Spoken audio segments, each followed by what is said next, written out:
WL Shuffle, and today's video is talking about the heroes in DD2 and discussing how well balanced they are. And I did a series of polls on YouTube, so thank you to everyone that voted, to get some feedback and data, and just to talk about the heroes themselves and the fact that they pretty much do need a hero balance patch, like a dedicated hero patch. You know how they've done the affinity rework that we just got, the progression rework, the trinket rework. They need to maybe not overhaul every single thing about every single character, but there are definitely a few things that stand out, and the poll results are rather interesting. So we're gonna jump back and forth and take a look at Plague Doctor here.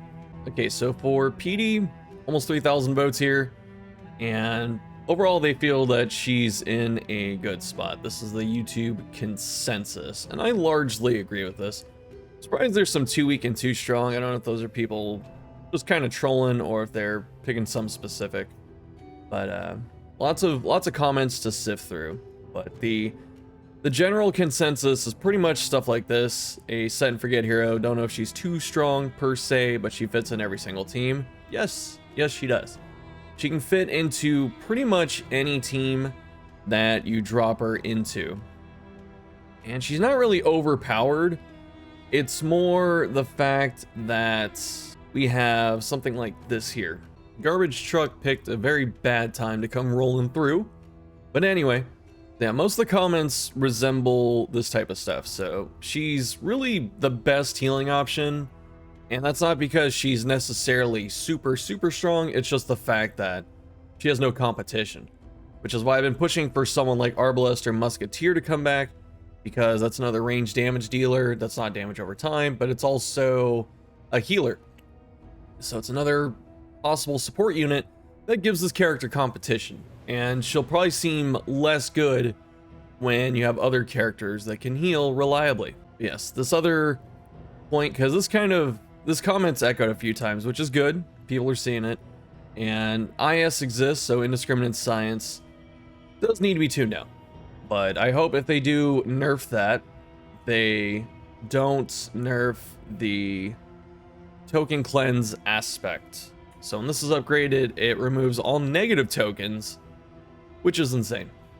And that's very helpful, because some of the most nasty attacks in the game hit you with like double blind, double weak, or like a couple different things. This also cleanses stun. So there's a lot of things this gets rid of, but otherwise her abilities are mostly balanced. I feel like Rain could use a little bit of help, but everything's pretty good, in a pretty good spot for this character. Even Ounce of Prevention is better than I think a lot of us are giving it credits. So if you haven't tried playing a new profile, try and do that, and then see how good Ounce is. As for Paz, all pretty solid. I think Alchemist might be stronger than Surgeon. I was kind of going back and forth on these, but I think Alchemist is kind of taken, hold over which is the strongest path, mostly because there is this. Physician's good, just doesn't work in most teams as easily. I think GR is next. And I don't know if I had a hand in this influence, but community at large thinks that she is very weak. I mean, pretty resoundingly. I think that was the highest discrepancy in the polls for this. And there was one comment I want to find. Yeah, okay, so right here. So Fighter Sword usually drops a lot of comments, so thanks for watching all of the vids. But yeah, she can be balanced up for the numbers for sure, but overall she performs fine when included in a team that makes use of her strengths. She's respectable enough and flexible enough that I don't really feel bad about bringing her in her current state. No longer bringing her just for the sake of it. She's one of the heroes that has good quirk. You take her. The reason I have an issue with Grave Robber is because, if we look at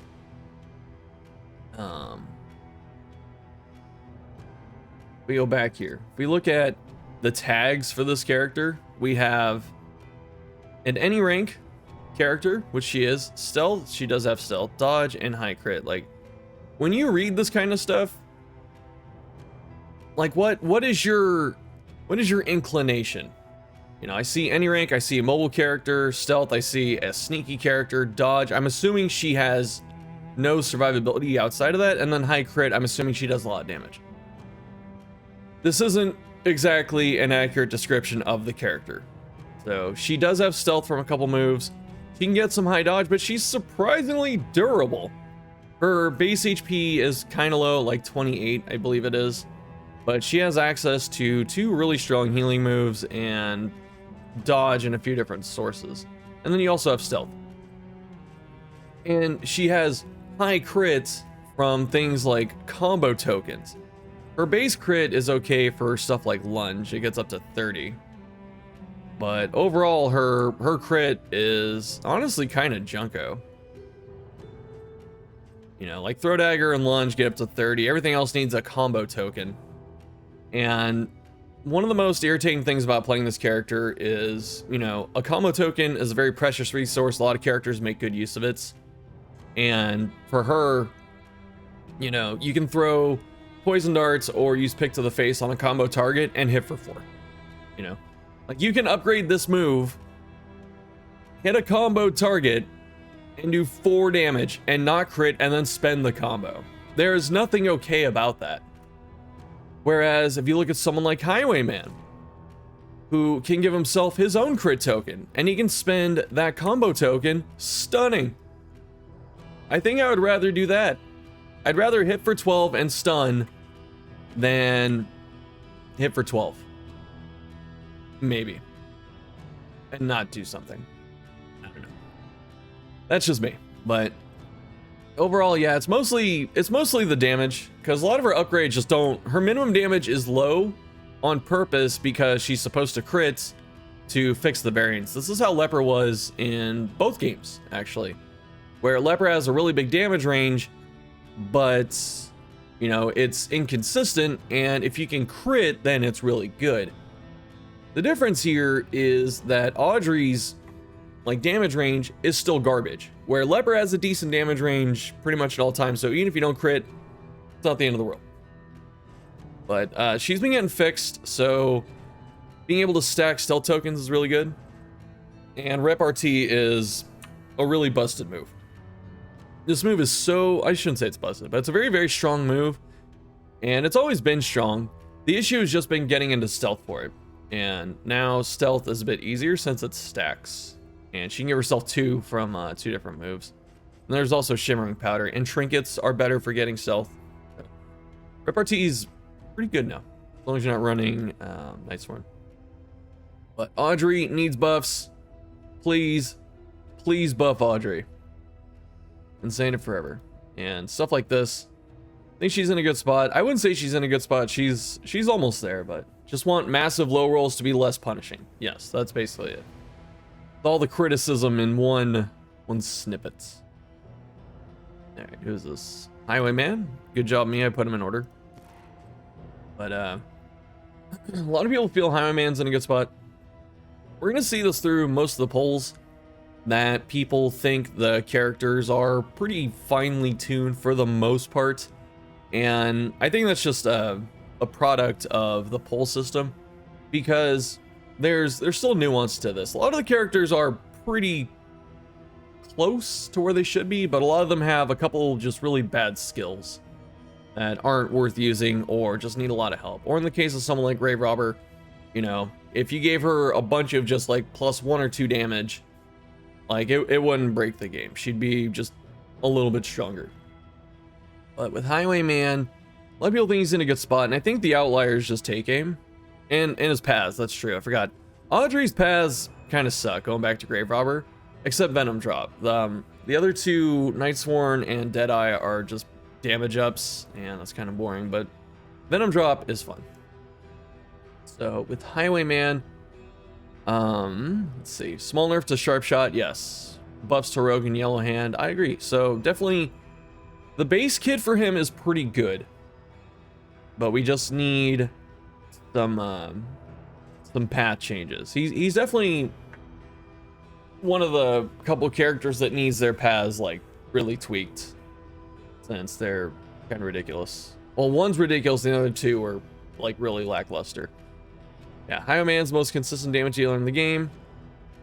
And he's got utility this time. True. Got an idea for a passive where he gets guaranteed crit every 3 attacks. That'd be interesting. Not saying it's good or bad, but it'd be interesting. So, Sharp Shot only upsides, give it HP reduce, yeah. So a lot of things talk about Sharp Shot, Rogue, and Yellow Hand. So if we look at the class here. So this is Sharp Shot. 25% bonus range damage, plus 3 speed, minus 25% melee damage. And then Grape Shot gives you strength. The Grape Shot giving you strength is fine, I think. This could almost stay. The issue with this path is like, since there's already range damage as a, you know, guarantee, you never want to use melee skills anyway. So the melee skill thing is really just a non-existent punishment. And he even has a range attack he can use in rank 1, which is point blank shot. So he always has a range option. This is not a punishment for him. And then plus 3 speed is even crazier because there are certain trinkets where it's like, if you go first or if you have 8 or more speed, you get bonus effects. And Highwayman can do both of those, from speed off of take aim, and then also the plus 3 speed from this path means that he can get up to 7-8 speed pretty easily with like no effort. So that means that Sharp Shot needs to be nerfed, honestly, a lot. So you could take away the speed penalty or the speed bonus, even give it a speed penalty, and find something else, like maybe range shots or range attacks have a chance to stress you. Just something, you know, something to rein in this powerhouse of a path on this character. Rogue, you know, is the same thing, just varying damage, and then point blank gives you riposte. I feel like the best way to play this, honestly, is to just sit in rank 1 and slam like Wicked Slice, but you can still use point blank and stuff. And then Yellow Hand, this is a utility path. It's hard to say what help this needs because the bonuses themselves are fine. You know, the range skill penalty, totally cool. HP bonus, good. The bleed synergy from hitting stuff. Bleed's the most common damage over time, so you synergize with most of the class. I think like 4 or 5 of them can do bleed. So that's, you know, good. And then Robbery steals tokens without upgrading. Very cool. And then Double Cross removes all block. So Double Cross, the removing block thing is cool. I think it was Sammy who mentioned it, but the ability to remove block means that your vulnerables stick. So instead of your vuln canceling their block, you take all of the block off first and then vuln them so it goes through, which is nice. I think really just nerf Sharp Shot, nerf take aim. Like, I don't know, give it 1 less crit token, just give it the speed on upgrade. Really just, this is too strong, it's too efficient of a move. And buff Double Cross, maybe make it like 3 to 5 base, then 4 to 7 upgrade. Just something like that. And this would be good enough, I think. But Highwayman, he's solid. He's not overpowered. He just has a couple like crazy things, like Sharp Shot's crazy, and then take aim's really good. Other than that, he's pretty solid. Maybe give Open Vein a speed penalty, like speed debuff, like it had in the first game, like -2 speed. Be alright. Tracking Shot, if it did 1 damage, I'd be happy, but... And take the stun off Pistol Shot. Get rid of this. Does not need to exist. Get rid of it. Get rid of it. Get rid of it. Okay. Who's next? Man-at-Arms, right? Okay. This one's interesting too. People feel that Man-at-Arms is in, quote, a good spot, but I really look down here at this, too strong at 20%. Because, I mean, I feel that he's too strong. It was really Shy who put me onto this, and his comment is, strongest pick in the game at the moment, covering all positions and fitting in multiple roles with his paths. Even in Act 3, which is known to be the tank killer, he can usually sustain or easily sustain with block plus and assist with phase 1. Definitely too strong, I am. Oh, and I agree. So this character is pretty nuts. His damage isn't really anything too stellar, and he's gotten some nerfs to his other survivability, like strategic withdrawal having a cooldown. But even then, this cooldown doesn't really matter. So what happens with this move, and it's a bit harder to pull off now, but in older patches, this was pretty easy. You could use withdrawal, gives you block plus, heals you for a third, off death's door, gives you speed, and it combos the enemy. So if you have this, and then you have crush upgraded, you can heal for 53% of your life in 2 turns. And then you give yourself block plus. Like that is an insane combo. You don't really need to do this anymore, and it's not as strong as it used to be, but still really good. What makes this character good? You know, his paths are all good. Even Sergeant's good. Lets you do stupid stuff like Biome 1 Leviathan, because you're move immune. Bulwark is really strong, and Vanguard just, you know, stupid damage. Every button on this character is good, and that's what's insane. And this is kind of like Flagellant in the first game, where if you understand how enemy mechanics work and you understand the character's kit, you can really hamstring most fights. Like most enemies in the game, Man-at-Arms has an answer to. Exemplar, he dumpsters by himself. And every mountain boss he's good against, every lair boss he's good against. You know, like if I went through all of them, there's something he can do for each one. Like Sergeant resisting Undertow, hold the line, blocking hunger tokens, being able to bellow to ping the root against General, or just do okay damage, guard, riposte, taunt, all the other attacks. And then Librarian, he can hit rank 3, and he can also run up to the front again if he gets categorized. This character has an answer to everything. He is definitely the best character in the game right now, and he has a stress heal. So, tons of block, can actually heal himself, has riposte, has tokens.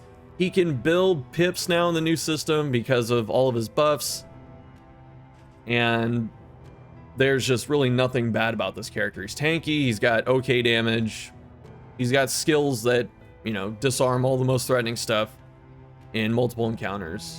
Like, what can you do? This character's busted. Absolutely busted. I'd say he's the best right now. So he definitely needs some nerfs. How would those nerfs look? I'm not sure yet. That's gonna take too much time to unpack. Like, you'd have to go through every skill and probably knock something off it. Except Bellow. Bellow's fine. And Courageous Abandon could get buffed. That's what needs to change. But otherwise, insane character. Okay. Could be Hellion. Most people feel she's weak. Most people feel she's in a good spot, not too strong. And Berserker Path would be really cool if you'd use more than one bleeding move. We'll talk about Berserker in a sec. Let's see. Suffers from a variety of issues. Okay, let's read into this. Has just one, aka strong playstyle involving physical, while her bleeding builds suffer from a very underpowered if it bleeds. True. Deals less damage than Incision. Deals less damage. Like, if it bleeds is half of Harvest. That's the damage it has. Instead of making other buttons like Breakthrough and IIB, if it bleeds, useful, devs just made HE, T to T. This is Howling and Toe-to-Toe into Howling and Toe-to-Toe, like an extra thing because of the extra cooldown. She's the embodiment of why try other strategies when I already have one that is much stronger than the alternatives. Yeah, so with Hellion, which I do agree, good post. So Hellion, all of her other, she's kind of a weird character because she has like one really busted, you know, playstyle that she has, which is front rank, you know, Ravager if you want to call it that. And the rest of her stuff just kind of sucks. And everything that feeds into Ravager is really strong. And everything that is not Ravager based sucks. I guess if we take a look at the skills here, because her damage ranges are normal. You know, Wicked Hack is 4 to 8, that's average damage. It used to be 4 to 7. We found out. Thank you, Thick. But yeah, so if they have combo, you do bonus damage. Combo again, precious resource. However, not like Grave Robber, where you can hit the combo and do nothing. You actually get guaranteed damage. And Wicked Hack, if you can feed it consistent combo, I think it does about as much damage as Hellion, like on par over the multiple turns. So that's cool. But otherwise, you know, Iron Swan's still good. It's rank 4 reach. Toe-to-toe still very good. Yop is okay. Use those combo tokens to stun stuff. Double weak is nice. But it really comes down to, like, this character probably has the most dead buttons, you know, like very bad, almost unusable skills out of anyone in the game. It comes down to things like, if it bleeds, doing 2 to 4 damage for 2 bleed sucks. Bloodlust, you know, if you're going bleed build to get damage up for your physical attacks, you know, you're better off just having someone else do it for you, like Jester or Highwayman. And the upgrade on this is kind of whack, you know, just 10% extra damage. Breakthrough, absolutely just awful skill. Your eyes do not deceive you. This move has no crit. It does 1 to 2 damage. It has a cooldown. It weakens her. And it only moves her forward 1. For no crits. This move is horrible. I mean, even compared to Toe-to-toe. Toe-to-toe, you can use Breakthrough in 4. You know, so that's something for it. But Toe-to-toe, like, let's say you're in 3. Toe-to-toe hits 1 person, but does 2 to 4 damage, has crit, taunts you, immobilizes you, so you have to alternate turns. That's kind of like a soft cooldown. And when it's upgraded, it removes Winded. This wins you. Just, I don't understand how 2 of these moves can exist on the same character. Just like right next to each other. In their current states anyway. I mean, the one benefit of Breakthrough is that it pings off multiple tokens, but honestly, that's such a small bonus at that point. You know, it's like, congratulations. You know, you have a combat item like Caltrops or Crow's Feet now that wins you. And does no damage over time. I don't know if that's something worth bragging about. And even this thing, the Ignores Guard on upgrade, if you're hitting 3 things at one time, you're probably hitting the thing that's guarding and the guard target at the same time with your cleave, which means that the guard never mattered. So for those of you who don't know, if you have a move that hits multiple units, if it hits the guarding unit and the guarded targets, the guard just doesn't exist. Like, it's nullified, you hit both targets. So that's just, it's bad. It's so bad. And then Revelry's good, Howling End. Even with the nerf, the cooldown nerf really doesn't impact this much, because the strongest point about Howling End is that you can press it turn 1. Until you cannot press this move turn 1, it will never be balanced, unless you just, like, you know, gut the damage in half or something. You can press this turn 1, blow something up. Oftentimes turning it into a 3v4 immediately. So it's like, I don't know. No nerf is gonna justify this. Then Hellion has a passive where she gets bonus damage if her health's low, which synergizes with Ravager, which, you know, she wants to be up front anyway. And Toe-to-toe gives her taunt, feeds into her passive, and has a little feedback loop, and then she bleeds herself. This path is still ridiculous. It's just damage and life. Turns out that is never a bad combo. Berserker, I think the way to fix this would be to make it so Bleed Out is usable in 2. At least that's how I would fix it. Since we've seen other paths modify abilities, at least the more recent ones, I think this is what Berserker should get. A lot of people say that it should make If It Bleeds usable in 1. This is how Hellion was in the first game, and I actually don't want that to happen, because then you get Omni Reach Hellion, who can hit everything with, like, every stuff in rank 1 again. So in an effort to promote rank 2 synergy playstyles and give rank 1 to someone like Leper or Highwayman, or have a dance team or whatever, I think making this so Bleed Out can be usable in 2 would be good enough. And maybe buff Bleed Out itself to be like a couple points stronger, because it already wins you, so you may as well have it be like a super bleed. And Carcass probably needs its own video. There's a lot to unpack with Carcass. Yeah. Definitely a character that the moment this gets tanked, like the moment Howling End gets put into the trash bin, this character's in trouble. But until then, she's okay. And her all of her healing comes from her shrines, which I don't like. So like her 2 healing moves, she should probably have one of these by default, like maybe Adrenaline. She should start with that instead of like Yop, I think. But yeah, that's it for Hellion.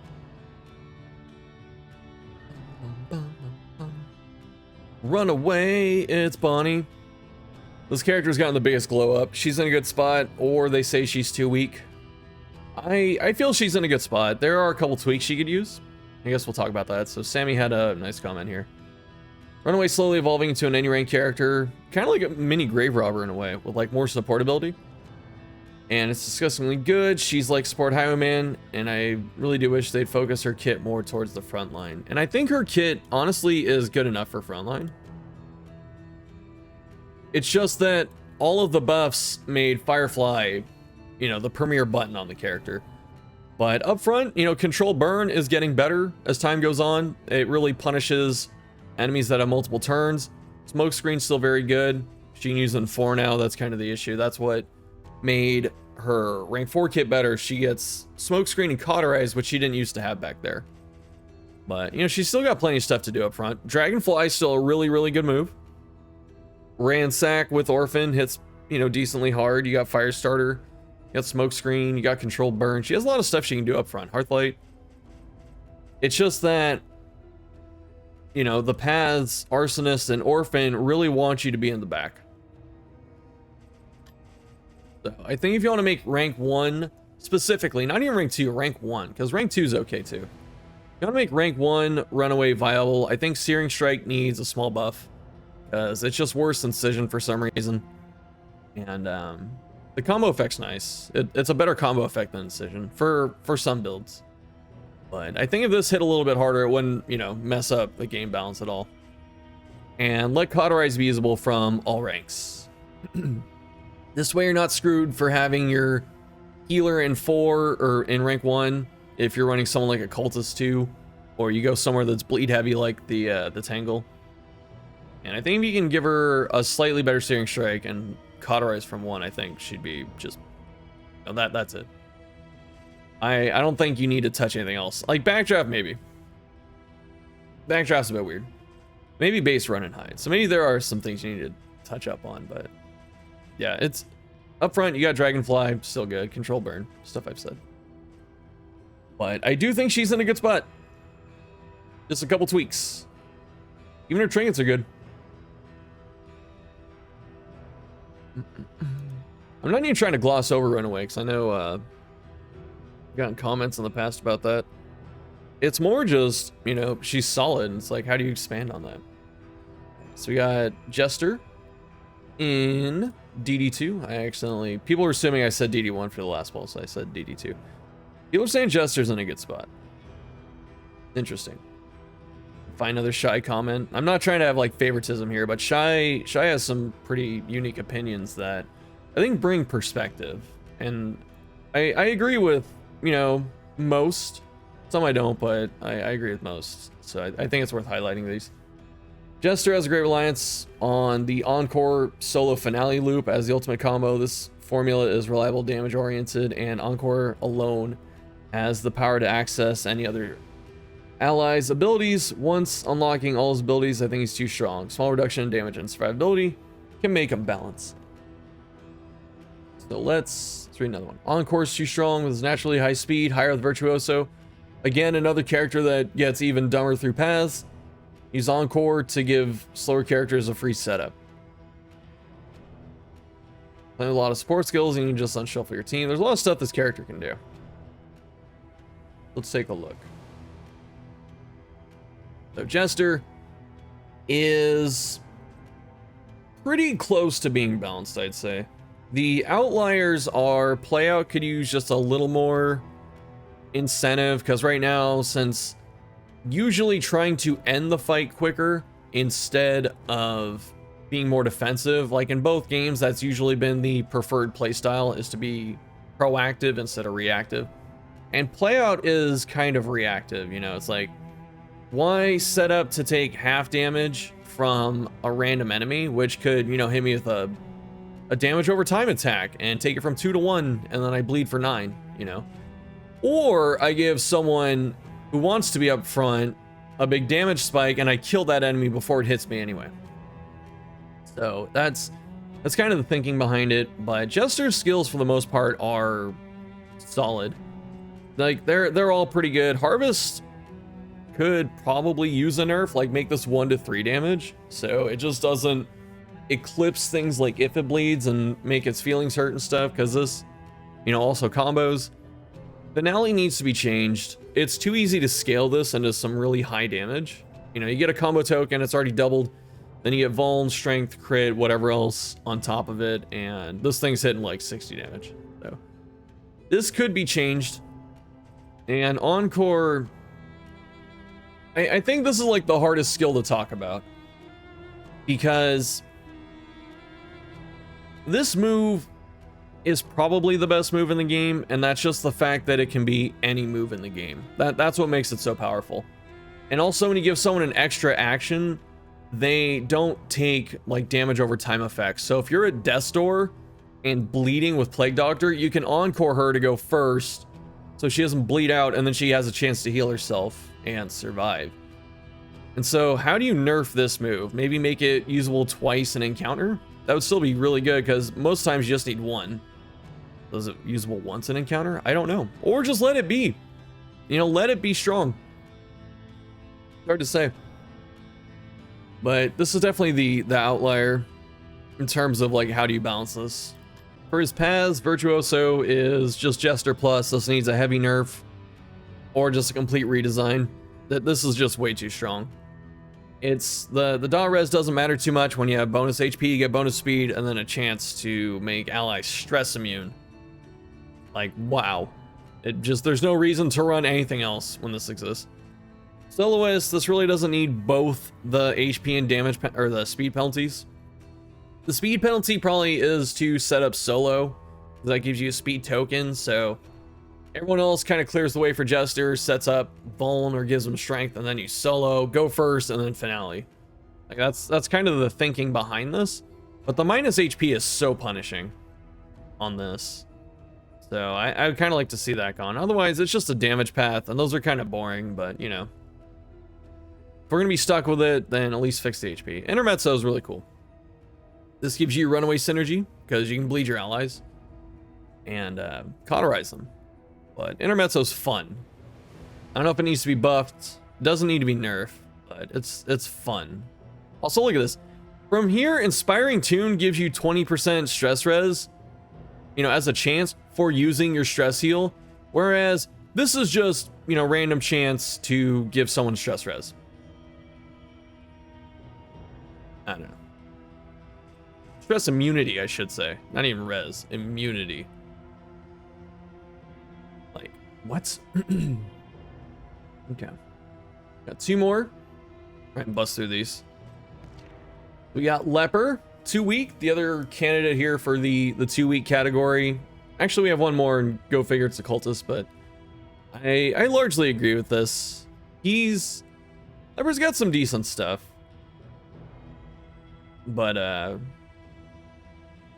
yeah, definitely could use just a little more damage, I think. So we have stuff like this. The damage he needs higher base damage to justify the blinds. Or the utility attacks ignore blinds. I'm definitely in favor of this. Outside of his minimum damage getting a tiny boost, his paths, like Hellion, are pretty wretched outside of one amazing path. Yeah, for the most part. We get a path rework. I mean, if we get a hero rework, hopefully we get paths too.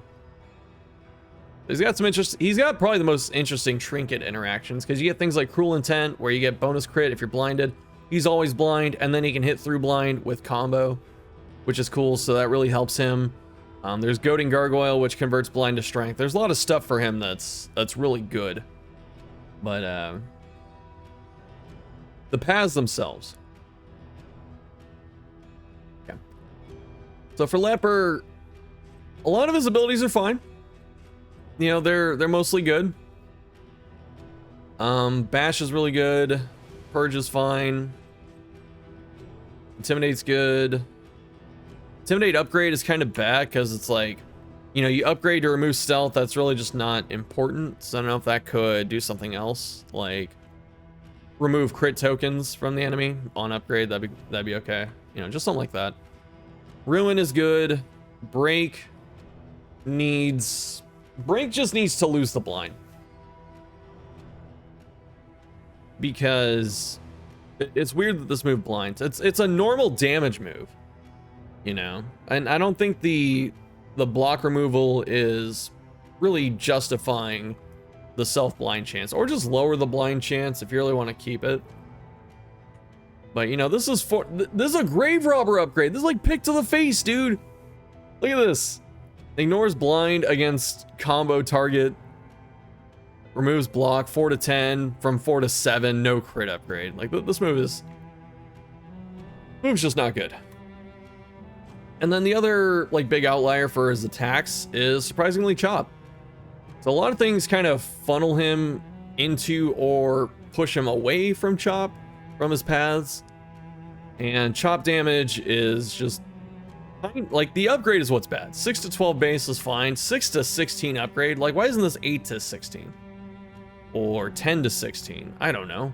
Because you don't get any more crit. So it's like the huge damage range. Like he needs crit tokens to fix that. And then you have chance of blinding. And he's got that passive where he can double blind himself. Like that needs to go too. So his passive should be at most 1 blind at a lower chance. And then like Chop upgrade could use some more minimum damage, and Break needs to be fixed. For his paths, Tempest is great. Poet's actually good too. But it's not amazing. You know, Poet is definitely not as good as something like Sergeant's. But these bonuses are still okay. It'd be nice if the stress heal got a buff too, so Solemnity was and Reflection were better. And it honestly, this could be something like, instead of move res, it could be if in rank 1 it turns start, immobilize. Just something like that. You know, just put him, just keep him in front, he stays up front. Just something to help him out when he's doing that. Something more interesting than just raw stats, you know, just something that makes you change playstyles. And Monarch is just worse Tempest. The Vuln on those skills is nice, but the way this maths out for the bonuses, so there aren't too many cosmic fights in the game. It's every mountain boss and it's every cultist fight are the cosmic enemies and Shambler.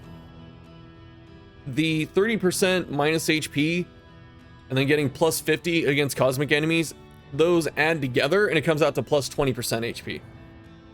Likewise, Chop is plus 25% chop damage. Like, this is why I say it's worse Tempest.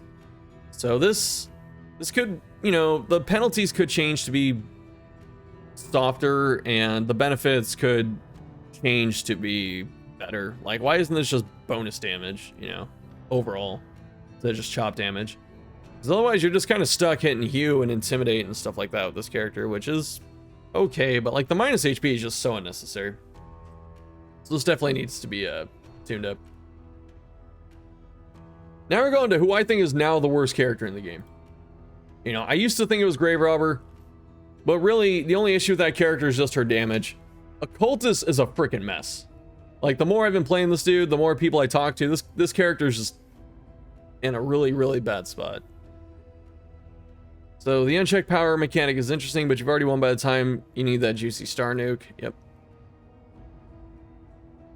Characters don't have to all be most or equally powerful. I kind of fundamentally disagree with this. It's good to have some disparity between them for those seeking alternatives. Like, no, I want every character to be as close to feeling useful as they can be. But just to give this person the benefit here of being heard, I don't know. The unchecked power mechanic is interesting, but it feels like still playing a proto version of it. Yeah, I definitely agree with that. There's things about it that feel dissatisfying and things that are missing the mark. Be made way better with probably just minor adjustments. So I definitely agree with this back half here. Where with Occultist, the skills are, you know, weird. The paths are alright, but like the way the character works just isn't as fun as it could be. And there's another comment here saying that the curses shouldn't check DD, that Death Story, that's a hot take, which, you know, sure. I wish they would, but sure. Let's take a look. So what made Occultist really good in the first game is you could heal from any time. I guess we'll talk about weird first. And kind of the rule of thumb with this character is, since the heal is so unreliable and can actually kill you if you hit 0 and you're bleeding, or if you're at like 5 and you heal nothing, or you heal 1 and then you bleed and you get hit again and then you bleed out. Since that can happen, the best thing to do with this character is to heal early. So if you're going to heal with the Cultist, you need to do it in DD1 where people are at like 60% HP, maybe 40, 30 at like the lowest. But you want to heal around half for that reason, because you can low roll and you can bleed.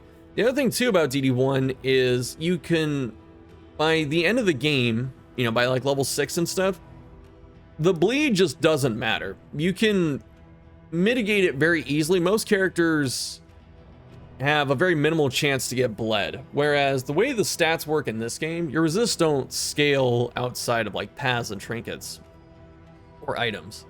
You know, it's not like you can level up and get more bleed resist, so the bleed is always a threat.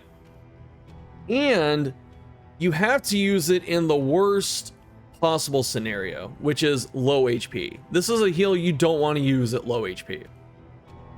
And, you know, just because you can get to low HP before you can even use it means you're using it in the most suboptimal way possible, which means it's just a terrible heal, which is why people think Plague Doctor is the best character in the game. This move needs to really get some help, because right now it's just garbage. You know, I've been hearing people like Thick say they don't even run it anymore, and the results have been good. I haven't gotten to that point yet, but I'm inching towards it. The other thing too is Occultist doesn't get his bonus damage against Eldritch targets like he did in the first game, so he doesn't get bonus damage to Cosmic, which would be really good for him because that kind of gave him a nice damage boost. And his moves had some really good crit rates in the first game, and only like Sackstab kind of does now. So this move doesn't hit too hard, and the crit rate's not as massive as it used to be. Spaghetti's good. The double stun can be really nice later on. Damon's Pull's okay. The curses, though, is a nice source of combo, but like, I don't know why the curses have cooldowns. They don't do any damage. Sorry, I hit the mic. They don't do any damage. They have cooldowns. The effects aren't really that strong. You know, most enemies have like 30 debuff res or so. Bosses have 40. So it's like, your chance of just doing nothing with this character makes him suck. And I think that's kind of what it always comes down to. Like, there's so many things on this character that essentially just skip your turn. I think that's the best way to say it. So you throw out a curse, gets resisted, or dodge, because both happen. Blind as well also happens. You do nothing. Weird can heal for 0 and bleed you. You actually have negative healing at that point. Or if they resist the bleed, or if it doesn't trigger, you do nothing. You know, again, Vuln Hex gets resisted. You take off some dodge, you do a little bit of something, but really swinging at it would get rid of the dodge too. So there's very few situations where you need to get rid of multiple dodge. Binding Shadows is worse Sackstab. It's usable from the same ranks, does the same things. Got, you know, less crits. I don't understand. Malediction. Build up your 2 unchecked power tokens and do nothing. Because you want to throw this against a size 2 or a boss. The bosses or enemies with multiple actions are going to run through Malediction very quick because it's a debuff, or they're going to resist it and you do nothing. And then all the dots afterwards have a chance to be resisted as well, I believe. Anamnesis, good. Stars, not always worth it. You know, because would you rather spend 2 unchecked power on double stunning the backline with upgrade and potentially leaving combos, or, you know, do a little more damage to one thing and leave combo? I don't know. Stars isn't bad, it's just that, like, it's really hard to justify spending 2 unchecked power for that instead of stunning something. And then Chaotic Offering is just horrible. You take a bunch of damage, you can stun yourself, you can move yourself, which will screw up the rest of your team. And it's just, there's no benefit really to this. Like when I play Warlock with this character, I don't even run Chaotic Offering. I wait for this to passively build up some unchecked power. So the unchecked power mechanic is cool. It is a cool idea. It's just everything that interacts with it is not fun, or it's just too cumbersome, and the juice is not worth the squeeze in most cases. So he really needs a lot of help. His paths are also kind of a mess. I don't understand why Ritualist gives him Vuln at turn start at this high of a clip. That definitely needs to be weaker or just removed. Then we have Warlock, which is okay, but it's a damage path, and those are the most boring. And then Aspirant is, you know, just really strong. It's another damage path, and those are kind of boring. So that's it. I think this video went way longer than I wanted it to. Have fun editing this down, aren't I? Yeah, so let me know what you're thinking for the characters. If you agree or disagree. I think most of them are in a good spot for the most part. Just we need some Occultist help, Grave Robber help, Leper, couple buffs, and then some tweaks with the rest of them. Whew. Okay. Thanks for watching. See you next time.